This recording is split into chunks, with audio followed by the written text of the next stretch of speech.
한국과의 기술력이 넘사벽 수준이라면 이 기술은 돈이 됩니다. 그리고 그 기술을 필요로 하는 국가가 오일머니로 무장한 중동 국가라면 그 가치는 상상을 초월하게 되죠. 그런데 최근 왕실 재산만 2,500조 원이 넘는 것으로 알려진 사우디아라비아가 추진하는 초대형 프로젝트에 한국이 꼭 참여해달라며 요청서 하나를 보내왔는데요. 며칠 전 사우디아라비아는 한국에게 12조 원짜리 원자력 발전소를 건설하고 싶다며 그 입찰 계약에 한국이 꼭 참여해달라고 요청해왔습니다. 보통 대규모 프로젝트에 아무나 입찰에 참여하면 발주사 입장에서도 부적합한 입찰자를 걸러내는데 많은 시간이 걸리기 마련이고, 또한 이것이 국가가 발주하는 사업이라면 괜히 입찰 과정에서 외교 관계상 껄끄러운 일이 생기기 마련입니다. 이에 사우디아라비아는 아예 입찰에 참여할 국가를 정해서 참여 요청서를 보냈는데 한국과 프랑스, 중국, 러시아 4개국으로 알려졌습니다. 사우디아라비아는 자국에서 필요한 전기 생산에 보물 같은 원유를 사용하기보다는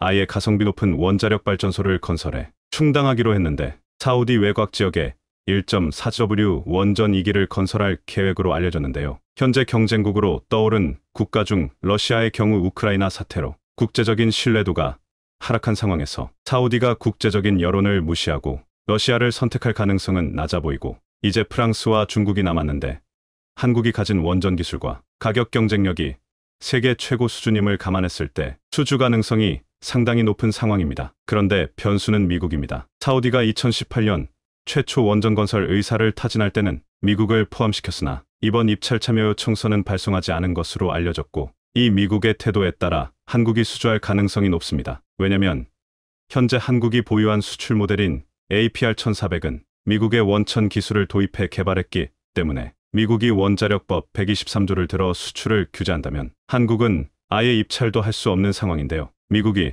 1954년 제정한 원자력법 Atomic Energy Act에 따르면 미국이 원천 기술을 보유한 핵물질, 기자재, 기술을 사용하려면 원자력법을 적용받게 되는데, 그 핵심은 국제원자력기구 IAEA의 사찰입니다. 사우디는 현재 이란의 핵 개발을 견제한다는 이유를 들어 자국 내 IAEA의 사찰을 거부하고 있는데, 미국이 만약 사우디에게 사찰을 강요한다면 한국은 아예 수출이 불가능해집니다. 왜냐면 수출 모델 APR-1400은 미국의 원천 기술이 도입해 개발되었으므로 수출때는 미국의 원자력법 123조를 적용해 미국 정부와 의회의 사전 동의가 필요하니까요. 그럼 왜 사우디는 한국을 콕 집어 입찰에 참여해달라고 요청한 것일까요? 그 배경에는 아랍에미레이트에서 가동 중인 바라카 원전이 자리하고 있습니다. 2009년 12월 한국은 UAE로부터 총 4개의 원전을 22조 원에 수주했는데 2012년 7월 착공해 현재 2호기가 상업운전을 시작했습니다. UAE 원자력공사는 지난 3월 24일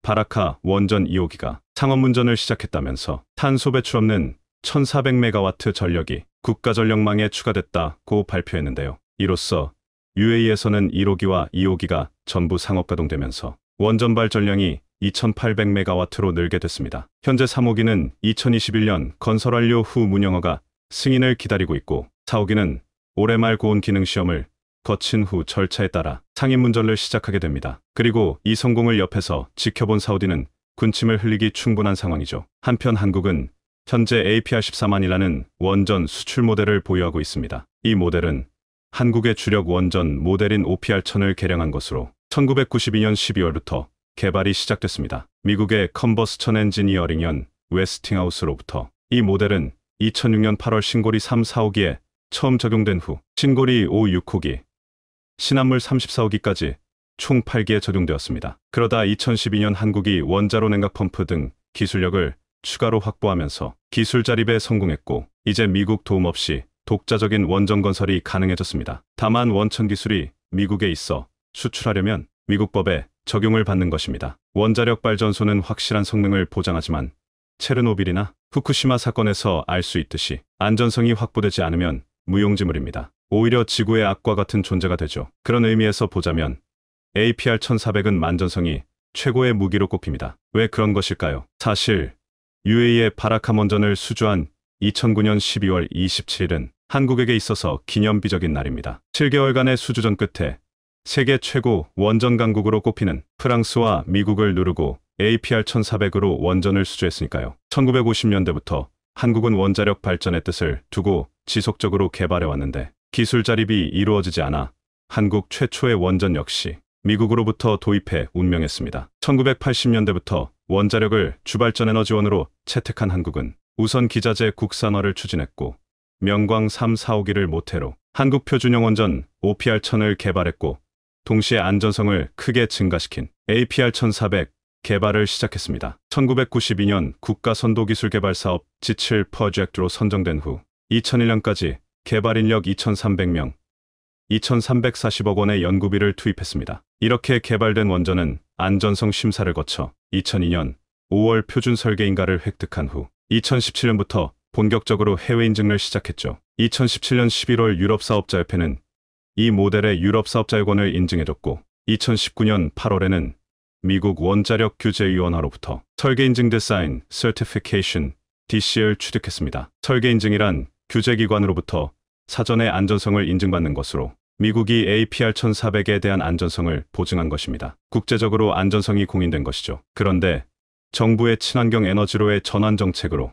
원전은 포기할 수도 지킬 수도 없는 천덕꾸러기로 전락했었지만 새로운 정부가 들어서면서 원전 정책은 완전히 뒤바뀌었습니다. 덕분에 해외로의 수주가 물꼬를 틀 것으로 보이는데요. 우선 한국수력원자력은 지난 1월 이집트의 멜다바 원전 부속 건물 건설 사업 최종 계약이 임박한 것으로 알려졌습니다. 한수원은 엘다바 원전 4기의 터빈 건물 등 2차 건설 사업과 관련 이번 달 최종 계약을 체결할 것으로 알려졌습니다. 엘다바 원전은 올 하반기 1호기 건설을 시작으로 2028년 준공을 목표로 하고 있는데 한수원은 1200메가와트급 원전 4기 건설에 필요한 터빈 건물 등 80여 개 건물과 기자재를 납품할 예정입니다. 약 3조 원가량을 수주한 것으로 알려졌는데요. 여기에 그동안 노력을 기울였던 체코와 폴란드 원전 사업 역시 폴란드의 신규 원전은 앞서 미국 웨스팅하우스의 수주가 유력했지만 최근 판도를 뒤집기 위해 총력전을 펼치고 있습니다. 이에 한수원을 폴란드의 건설 사업의 약 50%에 해당하는 투자자 지분을 보유할 의향이 있다고 밝히기도 했는데요. 동유럽 원전은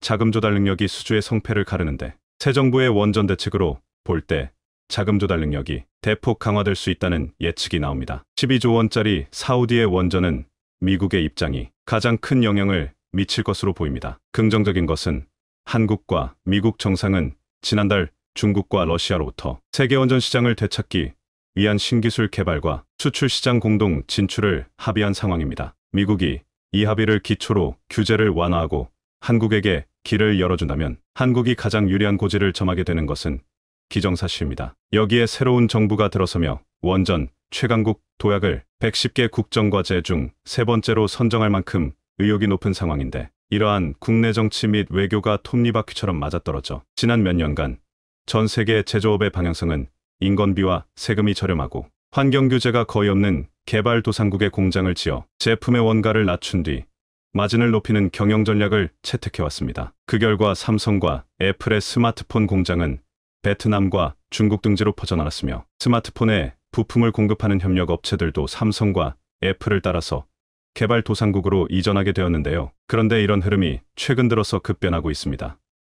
이국을 중심으로 자국 우선주의가 퍼지면서 미국의 물건을 팔기 위해선 미국의 공장을 지으라는 정치 경제적 압박이 들어오기 시작했으며 이런 압박은 우리 기업들 뿐만 아니라 전 세계 기업들에게 정확히 먹혀 들어가고 있습니다. 미국은 현재 중국보다 20%가량 큰 규모의 시장을 가진 경제 대국이기에 미국 시장을 놓치고 싶지 않은 기업들은 울며 겨자 먹기로 미국의 요구를 따를 수밖에 없는 상황입니다. 그런데 이 과정에서 한국 기업들의 막대한 손해가 예상되는 등 우리 경제에 적지 않은 타격이 올 것이란 전망이 나오고 있는 가운데 현실적으로 미국의 공장을 확보한 기업들 이외의 모든 기업들이 국적을 불문하고 손해를 볼 수 있다는 전망이며 특히 해외 공장을 가지고 있는 미국 기업들마저 미국 현지의 공장을 건설하지 않을 경우 똑같은 손해를 보게 될 전망입니다. 미국의 이런 조치는 사실상 중국을 겨냥하고 있다는 정치, 경제 전문가들의 주장이 나오고 있는데 현재 중국은 미국에 가장 많은 수출을 하며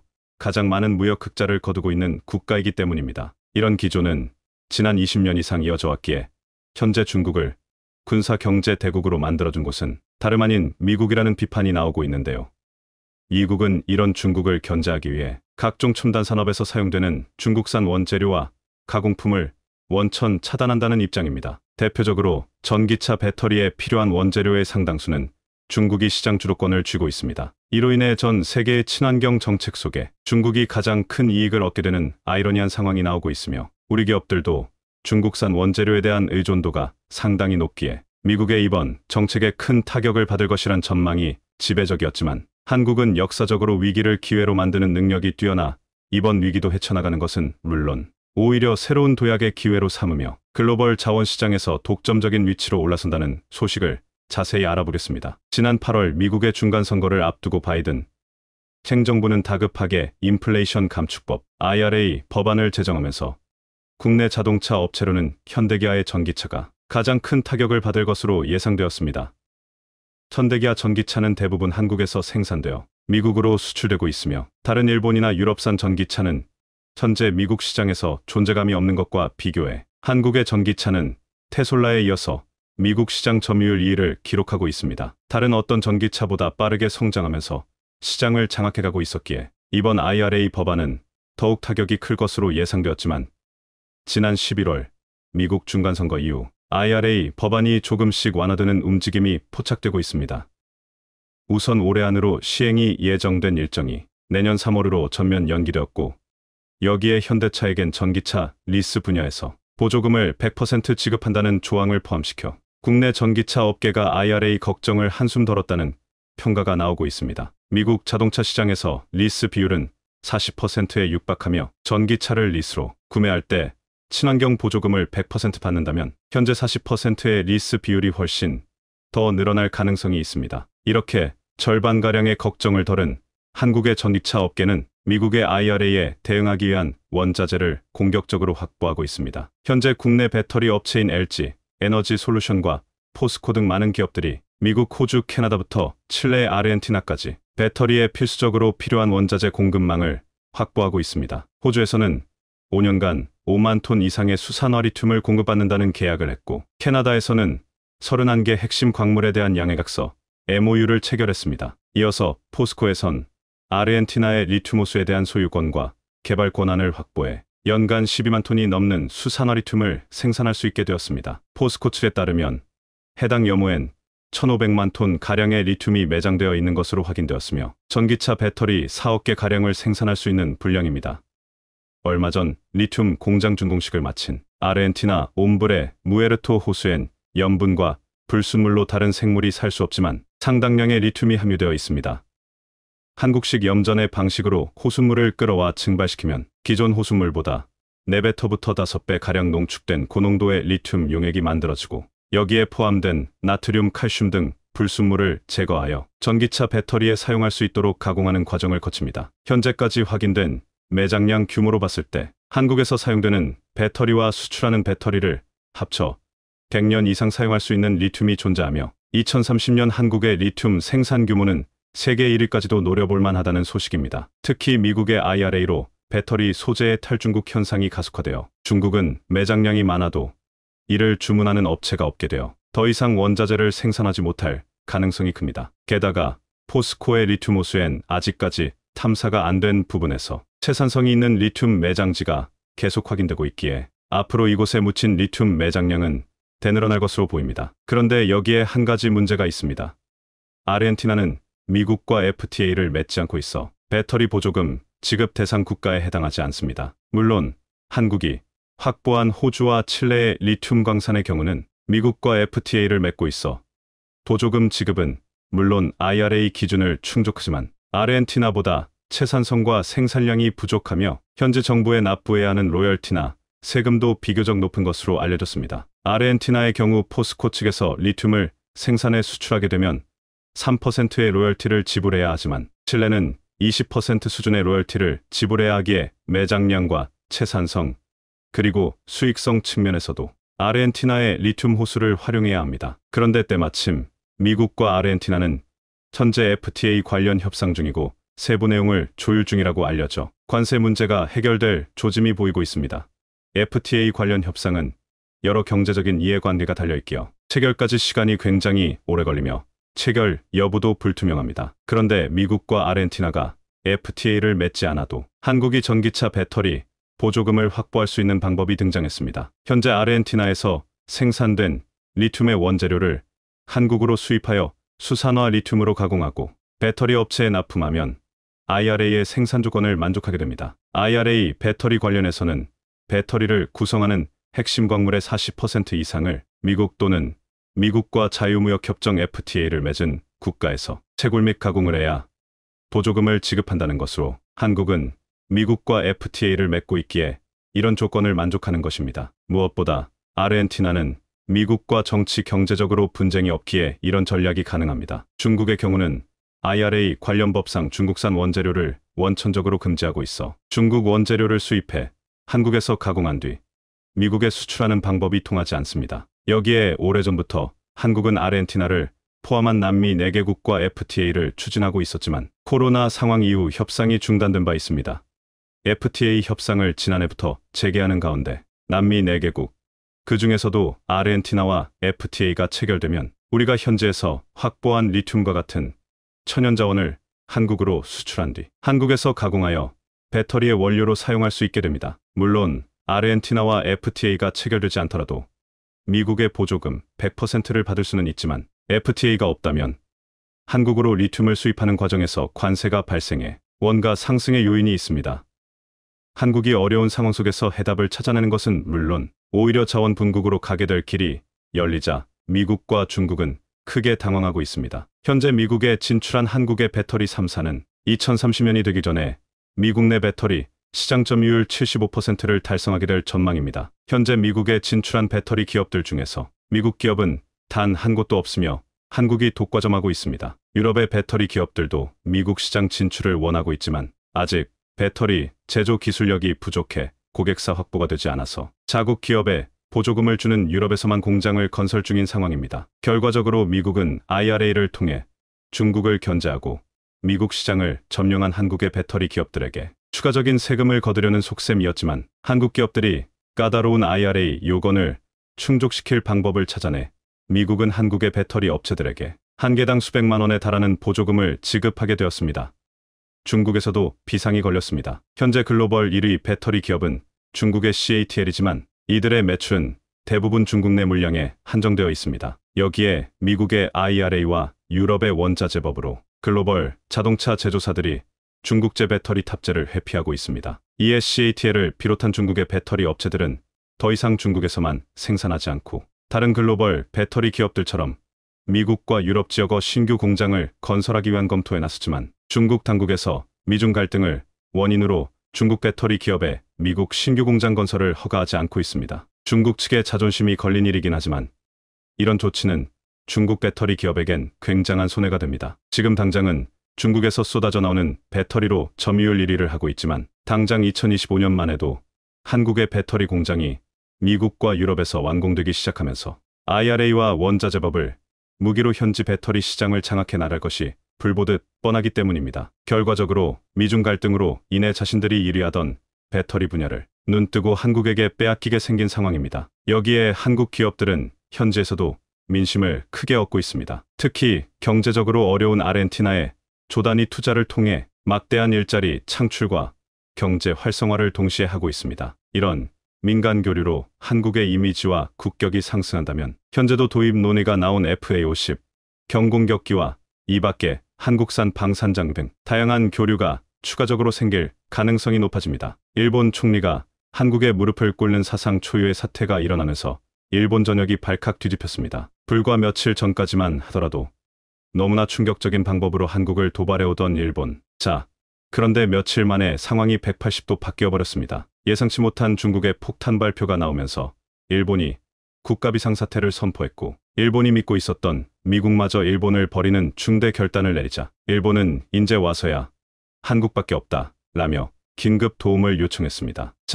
그런데 한국의 대답은 대반전이었습니다. 일본은 한국의 대답을 듣고는 깜짝 놀라 어찌할 줄을 몰라 하고 있는데요. 중국이 일본을 향해 폭탄 발표를 했습니다. 중국이 최근 미일 정상회담과 외교국방장관 연석회의 22 등을 통해 미국과의 동맹을 강화한 일본을 겨냥해 너무나 충격적인 선전포고를 했습니다. 공산당 기관지인 인민일보 계열 글로벌타임스는 16일 일본이 미국의 전략 노선을 따르면 자신을 아시아의 우크라이나로 만들 위험이 있다라고 선전포고를 했습니다. 중국은 일본은 소위 외부 위협을 구실로 현재 진행 중인 군사화를 정당화하려고 점점 더 노력하고 있다라며 아시아 태평양 지역에서 미국의 졸개 노릇을 계속해 말썽을 일으키면 일본은 미국의 희생양 또는 동아시아의 우크라이나로 만들 것이라며 사실상 선전포고를 날렸습니다. 랜더구이 상하이 국제문제연구소 일본연구소장은 미국과 일본은 중국 본토가 무력을 먼저 사용하도록 자극하기 위해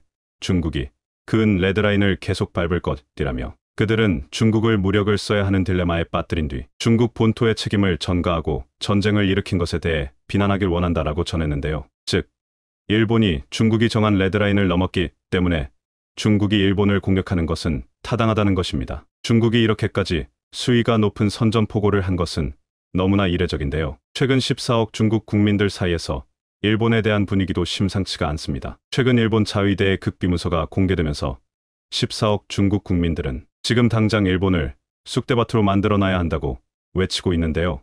상황이 심각합니다. 일본 자위대의 극비문서에는 규슈에서 오키나와 등 섬으로 육상자위대를 이동시키고 상륙 허용 뒤 해상 및 항공자위대를 투입해 중국을 공격한다는 구체적인 계획과 도시지역, 기간 부대를 사전 배치하고 도시권 공격을 대비하여 특수작전군을 가동한다는 디테일한 일정이 모두 공개되자 중국 전역이 발칵 뒤집혔습니다. 이 문서를 입수해 보도한 아사히 신문은 일본 방위청과 자위대가 중국과의 군사 충돌에 대한 대처 방법을 검토하고 있다는 사실이 밝혀지기는 이번이 처음이라며 이는 일본 방위 정책이 옛 소련의 침공에 대비한 북방 중시 전략에서 전환점을 보여주는 것이라고 평가했습니다. 육상망료 간부가 최고 기밀인 급비로 지정해 작성한 이 문서는 중국의 일본 침략 시나리오 및 그에 대한 일본 자위대의 대응 전략까지 상세히 기술되어 있었는데요. 중국 쪽이 한개 여단 규모로 외딴 섬 등을 상륙하는 경우와 탄도미사일과 항공기에 의한 공격, 도시권에서 게릴라나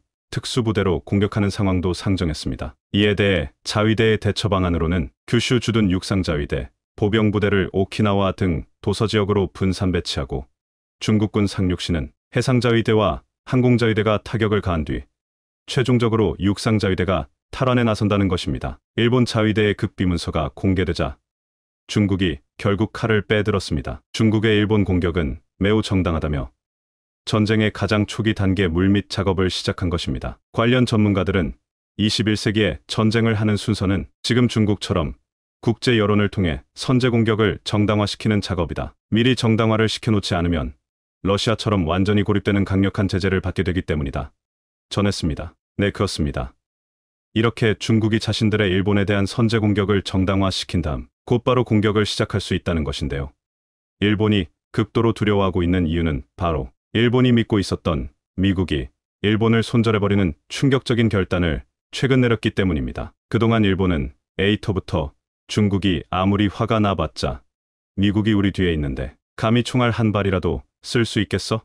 라며 고개를 빳빳이 들고 자신만만해했는데요. 미국이 충격적인 결단을 내려버리는 바람에 일본은 난리가 났습니다. 얼마 전 중국이 일본에는 가장 강력한 비자 제한 조치를 취하는 반면 미국에는 아무런 제재도 하지 않고 오히려 협력 관계를 강화하는 등 심상치 않은 움직임을 보였는데 이번에도 또 미국과 결속을 강화하는 모습을 보였습니다. 미국이 일본을 버리는 파격적인 결단을 내린 것은 현재 미국도 누구를 도와줄 상황이 아니기 때문이죠. 미국도 아무런 도움도 안 되는 일본보다는 중국이라는 거대한 시장이 절실한 상황입니다. 미국의 인플레이션 물가 상승이 완화되고 있음에도 올해 미국 경제가 침체에 빠질 확률이 61%라고 월스트리트저널 WSJ 15일 현지 시간 보도했습니다. WSJ는 이코노미스트들을 상대로 한 자체 설문조사 결과 이같이 나타났다고 전했습니다. 브래드 라이언 도이치뱅크 이코노미스트는 인플레이션 억제가 어느 정도 진전을 보이고 있지만 아직 갈 길이 멀다라며 연준이 앞으로도 긴축 기조를 유지할 것이기 때문에 결국 미국 경기가 침체에 빠질 것이라고 말했고 파르테논의 그렉 다코 수석 이코노미스트는 서비스 활동은 여전히 견조하지만 주택, 부문은 모기지 금리 상승으로 흔들리고 제조업 활동은 정체돼 있다라며 두 가지 모두 광범위한 경기 침체가 다가오고 있음을 시사한다 라고 말했습니다. 이뿐만이 아닙니다. 일본에 매우 우호적이었던 바이든이 곧 퇴출될 위기에 내몰리며 일본과의 동맹관계에 매우 부정적인 미국 공화당 고위 관리가들은 이미 일본을 버리고 중국, 한국과 동맹 관계를 대폭 강화하는 방안을 밀어붙이고 있습니다. 조 바이든 미국 대통령의 부통령 재임 당시 기밀 문건이 잇따라 유출된 것으로 드러나며 논란이 확산하고 있습니다. 법무부는 특별검사를 임명하고 본격적인 조사에 착수. 바이든 대통령 입장에서는 최대 정치적 위기에 봉착한 상황입니다. 메릭 갈런드 법무장관은 12일 현지 시간 바이든 대통령의 기밀문서 유출 사건을 조사하기 위해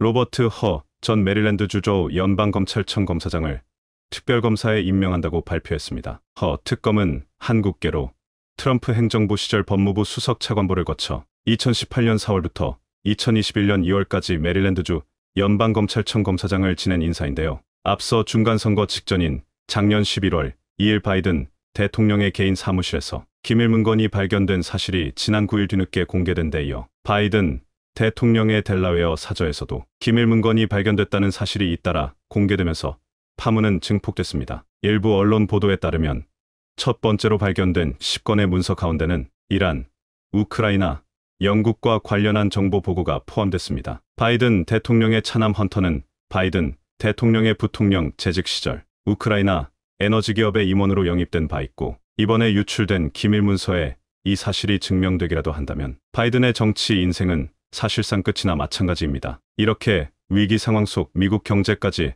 최악의 상황을 걷다 보니 현재 미국에 필요한 것은 실속은 없지만 말만 잘 듣는 일본이 아니라 미국에 실제로 필요한 거대한 시장 중국이라 판단한 것입니다. 자신들이 어떠한 처지에 놓여 있는지조차 알지 못한 채 얼마 전까지 일본은 한국에 신박한 도발을 걸어왔습니다. 한국의 징용해법을 절대 수용하면 안 된다며 오히려 일본이 피해 당사국이라는 황당한 보도로 한국 강제징용 피해자들의 마음을 또 한 번 난도질해 놓는가 하면 강제동원 일본 기업들은 돈 한 푼 안 낼 뿐 아니라 사과도 안 하겠다고 하고 있고, 사과 대신 한국을 언제든 다시 공격할 수 있는 무기를 개발, 헌법까지 뜯어 고쳐가며 자위대를 한반도에 파견하기 위한 발판을 마련했습니다. 자, 그런데 이렇게 도발은 일본이 한국에 걸어왔는데 오히려 일본이 대위기를 겪고 있습니다. 한국의 한류 성공을 벤치마킹해 일본 정부가 추진했던 쿨재팬 쿨 재팬 정책이 실적 부진으로 존폐 위기에 몰린 것으로 알려졌습니다. 16일 이온게이자이 신문 니케이는 쿨재팬을 지원하는 민관합작 펀드의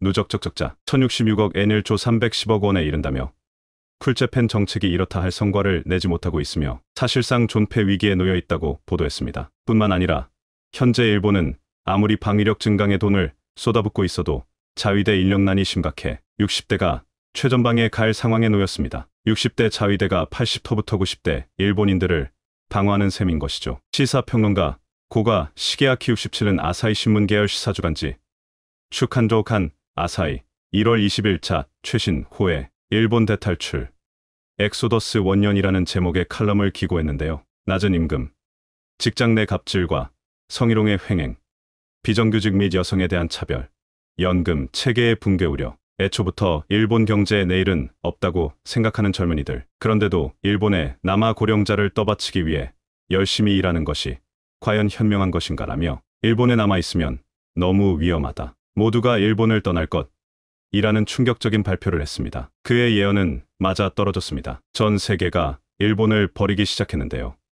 최우방국이었던 미국에 이어서 얼마 전 한국에 40조 원을 투자하겠다고 폭탄 발표한 UAE. 이번에는 일본산 수송기를 버리고 한국의 한국항공우주산업과 다목적 수송기를 공동 개발하겠다는 파격적인 발표를 했습니다. 이어서 한국이 얼마 전 개발을 마친 KF-21도 대규모 살 수 있을 것으로 전해졌는데요. 일본이 해마다 UAE에 방산 수출로 엄청난 수익을 올렸었는데 이마저도 한국의 모조리 빼앗긴 것입니다. 독일은 유럽에서 가장 큰 경제 국가 중 하나로 중국의 불법적인 무역 제재 조치에 대해 완전히 통제되어 경제가 완전히 통제되었습니다. 독일 정부는 이 문제를 혼자 해결할 수 없어 한국 당국의 도움을 청했습니다. 한국 당국의 예상치 못한 대응은 유럽 전체가 존경하게 만들었습니다. 한국은 자신들의 정보 자원과 경제적인 관계를 활용하여 독일이 중국과 대처할 수 있도록 도왔습니다. 한국은 독일을 위해 새로운 무역 조치를 제안하여 다른 시장을 찾고 경제를 다각화할 수 있도록 도왔습니다. 또한 한국은 독일이 새로운 제품을 개발하고 중국과 경쟁할 수 있도록 IT 기술 역량을 향상시키는 데 도움이 되었습니다. 한국의 대응은 아시아 국가들이 자신들의 경제를 발전시키는 것뿐만 아니라 전 세계 국가들에게 도움을 주려는 노력을 하고 있다는 것을 보여주어 유럽 전체가 존경할 만합니다. 이것은 글로벌 경제 발전을 위해 국가 간 협력과 연결의 중요성을 보여주기도 합니다. 하지만 이 이야기는 그냥 그것만으로 간단한 것은 아닙니다. 우리는 이 문제를 더 자세히 살펴보고 독일에서 놀라운 결정을 내렸습니다. 중국의 선 넘은 행동에 여러 번 당황했던 독일에서 더 이상 중국을 참지 못하고 단교 선언과 퇴출 조치를 취한다고 하는데요. 베를린에 위치한 중국 대사관 폐쇄는 물론 중국 대사 퇴출까지 이어지며 강경한 태도로 바뀐 가운데 한국과의 협력 강화를 외치며 독일은 중국과 거리두기에 나섰죠. 당황한 중국은 독일의 마음을 다시 잡기 위해 애원하는 상황. 대체 무슨 이유 때문에 중국과 독일은 인연을 끊게 되었는지 지금부터 자세한 이야기를 설명해 드리겠습니다. 수년 동안 변하지 않을 것으로 보였던 관계가 최근 금이 가면서 독일이 중국을 향해 보이던 태도가 바뀌었습니다. 중국과 인연을 유지하며 비즈니스 파트너로 굳건한 관계를 유지하던 황금기는 이제 옛말이 되었습니다. 그리고 현지 시간으로 15일 독일 총리는 충격적인 발표를 하게 됩니다. 바로 중국을 상대로 한 단교 선언인데요. 중국의 행동에 더는 참기가 어렵다는 반응을 보인 것이죠. 이를 위해 베를린에 위치한 독일 대사관 속의 조치는 물론 우켄 주독일 중국 대사를 초치하는 행보를 보였죠. 메르켈 총리는 실리를 중요하게 여겨 중국과의 무역이 독일에 도움이 된다는 이유로 중국의 횡포를 무시하곤 했습니다. 국제적인 중국 제재가 필요한 자리에서 메르켈은 중국과의 무역의 중요성을 강조하며 이에 대한 발언을 회피하거나 중국 기업의 독일 투자 유치를 위해 중국 기업인들을 초청하는 행사를 여는 등 중국인을 향해 열려 있었습니다. 그러나 이러한 호의를 중국인들은 남용했죠. 중국 공관과 기업을 중심으로 독일인들에게 적극적인 로비를 하는 한편 독일 정부의 친중국 인사를 배치하려는 움직임을 보이며 독일 정계를 그들 손에 쥐려고 했기 때문입니다. 그뿐만 아니라 중국 기업의 입구로 독일이 도와주기를 바랬죠. 관세는 물론 비유럽 국가에 대한 장벽이 높기에 유럽은 아시아 국가가 쉽게 침입하기 어려운 곳인데요. 독일은 유럽 국가들 중에서 그나마 우호적인 모습을 보였기에 중국이 그 틈을 비집고 독일을 전쟁기지로 삼아 서유럽 세계에 자국 상품 수출을 하려고 마음을 먹었습니다. 독일 기업들도 마찬가지였죠. 중국 시장에 진출하고자 한 독일 기업들은 메르켈과 마찬가지로 숄츠 총리를 구슬려 원하는 것을 얻으려고 했습니다. 그러나 숄츠 총리는 뜻밖의 모습을 보이며 중국과의 협력을 거절했죠. 독일 주간 슈피겔 지는 최근 폴크스바겐이 중국 진출을 위해 정부에게 투자 보증을 요청했다는 소식을 전했습니다. 독일 정부는 이 보증에 대해 폴크스바겐에게 거부 의사를 밝혔죠. 1980년 헬무트 콜 총리 시절부터 정부가 기업의 중국 투자에 거부했던 사례는 없었습니다. 그동안 독일의 수출을 위해 정부는 기업이 요청한 건에 대해 특별한 경우를 제외하고는 제한을 걸지 않았죠. 그런데 이번에는 특별한 이유가 없었음에도 불구하고 단지 중국이라는 이유만으로 독일이 투자 보증을 거절하는 한편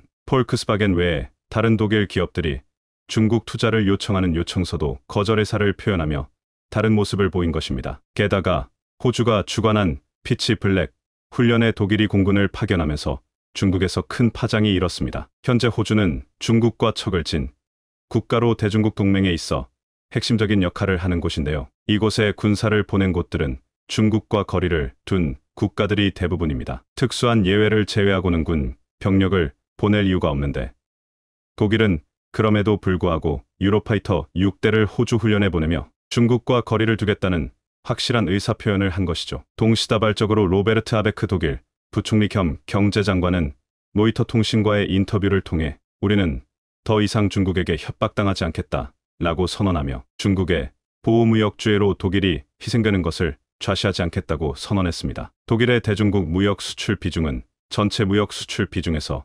9.5%를 차지하는데요. 전체 국가들 가운데 1위에 해당하는 규모입니다. 엄청난 타격을 입을 수도 있는데도 불구하고 독일은 과감한 판단을 내린 것인데요. 그러지 않아도 경제적으로 위태로운 길을 걷는 독일이 과감하게 중국을 버리고 새로운 길을 선택한 이유는 대체 무엇일까요? 이를 알기 위해선 중국이 독일에게 저지른 일들을 알아야 합니다. 올해 9월 영국에서 의미심장한 보고서가 발간되었습니다. 국제인권단체 세이프가드 디펜더스가 발간한 보고서에는 심상치 않은 내용이 적혀져 있었는데요. 바로 중국 공안이 전 세계에 걸쳐 비밀 경찰서를 설치했고 공작원들을 동원해 반시진핑 인사들을 몰래 구금하거나 살해하는 등 다양한 공작 활동을 통해 조직적으로 활동했다는 사실을 알린 것입니다. 중국 공안이 부르는 이들 비밀 경찰서의 명칭은 110 해외 서비스 스테이션인데요. 당초에 이 조직 설치 명분은 중국인을 대상으로 한 보이스피싱 범죄를 잡기 위한 것으로 범죄 조직 일망타진을 위해 만들어진 것이죠. 그러나 실제 활동은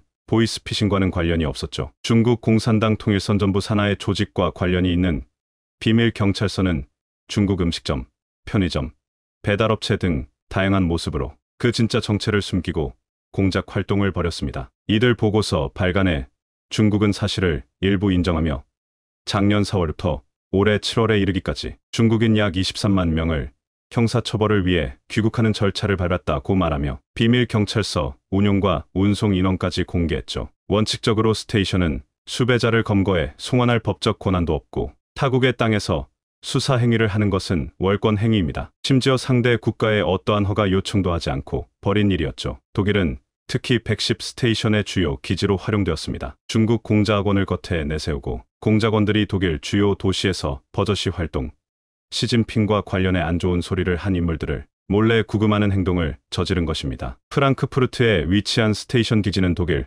공권과 매우 가까이 위치한 곳으로 독일 공권력을 비웃는 것처럼 보이는 행동이라 할 수 있습니다. 이에 대해 독일 정부는 강한 불만을 표출했죠. 이미 공작원에서 중국 로비스트들이 독일 정치인들을 대상으로 비밀리에 정보를 캐내려 했던 전적이 있었는데 또 한 번 중국 스파이들이 독일 땅에서 활보했다는 사실을 간접적으로 알게 된 것이기 때문인데요. 이 밖에도 중국 해커 그룹이 독일 주요 회사들을 향해 지속적으로 해킹을 시도한 사실이 발각되는 등 독일 정부는 중국이 저지르는 뻔뻔한 불법 행위 시도에 경악했죠. 중국 소속 그룹인 해킹그룹 우언티가 독일 기업인 BASF와 시멘스를 대상으로 기밀을 빼내려 한 흔적을 독일 정부부가 발각, 독일 정부가 중국에 경고를 보낸 일도 있었습니다. 연이은 중국의 일탈 행위는 실리, 무역을 추구하려는 독일의 인내심을 바닥까지 끌어내렸죠. 위구르 인권 문제에 대해서도 중국의 양면성이 드러났고 독일 기업인들도 중국 정부에 의해 차별받는 일들이 잇따르면서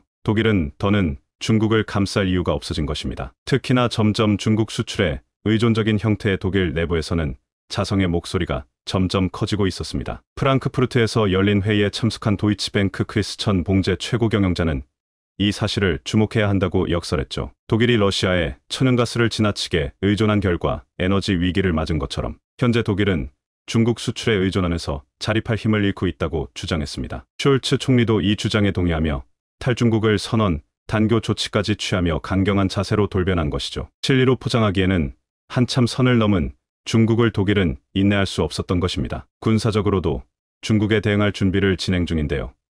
에버하르트 촐은 독일 국방참모장관은 로이터 통신 인터뷰를 통해 중국군의 군사력 축적 과정을 지켜보고 있으며 이를 경계하고 있다고 말하며 중국군을 명확하게 언급했습니다. 민주주의 국가들과 발걸음을 맞춰야 한다는 숄츠 총리의 결단은 독일을 변화의 바람으로 몰고 있는 셈이죠. 올해 초 독일과 공조를 강조하며 중국 독일의 무역 확대를 요청했던 리커창 총리는 갑작스럽게 바뀐 변화에 당황했다고 하는데요. 심지어 군사까지 호주 훈련에 파견하면서 대립하고 중국 대사 초치와 단교까지 이어진 일련의 흐름에 대해 중국을 죽이려고 하는 행위라고 지적하며 중국도 독일의 행동에 가만히 있지 않을 것이라고 의사를 밝혔죠. 실제로 현지 시간으로 21일 경 중국은 주중 독일 대사를 초치하는 모습을 보이며 베이징에 있는 대사관 폐쇄 결정에 나서는 등 즉각 보복 움직임을 보였죠. 무역 보복까지도 선언하면서 중국은 독일을 억누르려고 했지만 독일은 믿을 수 없는 중국과의 인연을 버리고 신뢰할 만한